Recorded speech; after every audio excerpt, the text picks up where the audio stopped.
نبی کریم علیہ الصلوۃ والسلام کے صحابہ کرام علیہم رضوان جو تھے وہ حضور علیہ الصلوۃ والسلام سے ایسی والہانہ محبت کرتے تھے، ایسا عشق کیا کرتے تھے کہ اپنا تن من دھن حضور پر قربان کر دیا کرتے تھے۔ اسی قسم کا ایک واقعہ حضرت علی رضی اللہ تعالیٰ عنہ کے حوالے سے کہ جب غزوہ خیبر سے واپسی پر مقام صحابہ پر پیش آیا تھا کہ حضور علیہ الصلوۃ والسلام حضرت علی کرم اللہ تعالی وجہہ الکریم کے زانوئے مبارک پر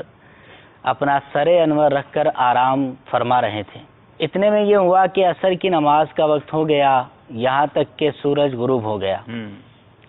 اور نبی کریم علیہ الصلوۃ والسلام جب بیدار ہوئے دیکھا تو حضرت علی رضی اللہ تعالیٰ عنہ کی آنکھیں اشکبار ہیں۔ پوچھا کیا وجہ ہے؟ عرض کی یا رسول اللہ صلی اللہ علیہ وسلم نماز عصر قضا ہو گئی۔ تو حضور علیہ الصلوۃ والسلام نے پھر دعا کی، چاند کو اشارہ کیا، سورج کو اشارہ کیا تو وہ پلٹ آیا، اور پھر حضرت علی کرم اللہ تعالی وجہہ الکریم نے عصر کی نماز ادا پڑھی، قضا نہیں پڑھی۔ اب اس کے اندر یہ دیکھنے میں آتا ہے کہ نماز عصر تھی جس کے بارے میں اللہ تعالیٰ نے فرمایا کہ حافظوا علی الصلوات والصلاۃ الوسطی، فرمایا کہ نمازوں کی محافظت کرو، خاص طور پر نماز عصر کی۔ سب سے افضل مطلب اہم نماز نماز عصر ہے، اور وہ قضا ہو رہی ہے، اور حضور علیہ الصلوۃ والسلام کے آرام میں خلل نہ آ جائے، اس وجہ سے حضرت علی کرم اللہ تعالی وجہہ الکریم اٹھاتے نہیں ہیں۔ حالانکہ یہ تو وہاں تصور ہی نہیں ہے کہ اگر اٹھاتے تو حضور علیہ السلام کو معاذ اللہ برا لگتا یا ناگواری کا اظہار کرتے، یہ وہاں تصور ہی نہیں ہے۔ لیکن عشق اس بات کی اجازت نہیں دیتا تھا کہ میرے محبوب علیہ الصلوۃ والسلام کے آرام میں خلل آ جائے۔ اب اسی طرح حضور علیہ الصلوۃ والسلام نے جب دعا کی تو حضور علیہ الصلوۃ والسلام نے فرمایا کہ انہ کان فی طاعتی کا و طاعت رسولی کا، اے باری تعالیٰ یہ حضرت علی کرم اللہ تعالی وجہہ الکریم یہ تیری فرما برداری میں اور تیرے حبیب علیہ الصلوۃ والسلام کے فرما برداری میں تھے۔ اب فرما برداری کیسی ہے یہ کہ ادھر تو نماز قضا ہو رہی ہے،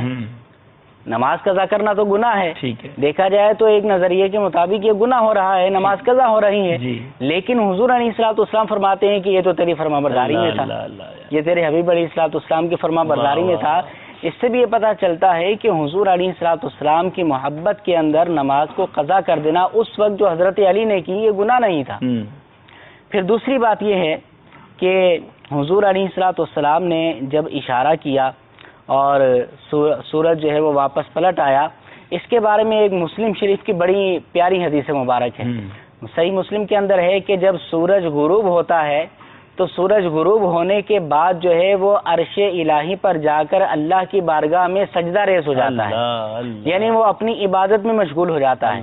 اور ادھر سے حضور علیہ الصلوۃ والسلام نے جب دعا کی تو اب جو ہے وہ وہاں پر سورج اپنی عبادت میں مشغول ہے، اور واپسی کا حضور علیہ الصلوۃ والسلام نے جب دعا فرمائی، اشارہ کیا، تو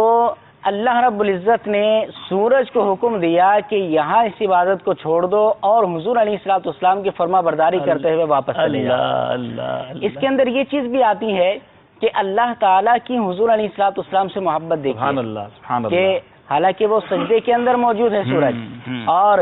اللہ تعالیٰ حکم دیتا ہے کہ واپس چلے جاؤ اور حضور علیہ الصلوۃ والسلام کی اطاعت کرو۔ خدا کی رضا چاہتے ہیں دو عالم، اعلیٰ حضرت لکھتے ہیں نا، خدا کی رضا چاہتے ہیں دو عالم اور خدا چاہتا ہے رضائے محمد۔ میرے آقا کا اشارہ تھا تو سورج واپس پلٹ کر آ رہا ہے، سبحان اللہ۔